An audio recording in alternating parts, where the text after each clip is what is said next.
లక్షణాలు ఏంటి అంటే మనకి ఫస్ట్ దగ్గు, తెమడ రావడం, దాని తర్వాత వెయిట్ లాస్.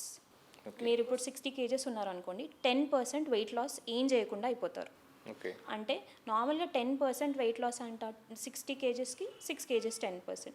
ఎలా అవుతాం? Dietary restriction, exercise, calorie deficit, అంత కష్టపడితే 6 kgs తగ్గుతాం. అలాంటిది టీవీలో టక్కుని తగ్గిపోతారు. నెలలో ఈ నెల చూస్తామా, నెక్స్ట్ నెల వచ్చేసరికి మొత్తం సన్నబడిపోయి ఉంటారు అనమాట. Weight loss very significant. Fevers వస్తాయి, లో గ్రేడ్ ఫీవర్స్. ఇదే ప్రాబ్లం టీవీతో. వాడికి తెలీదు ఫీవర్ వచ్చినట్టు, ఏదో నలతగా ఉందనుకుంటాడు, పడుకుంటాడు. అది టీబీయా కాదా వాడికి తెలియదు. నార్మల్గా మనకి వేరే ఫీవర్స్ ఎలా వస్తాయి, 100, 101 టక్, ఇంకా వాడు లెగలేడు.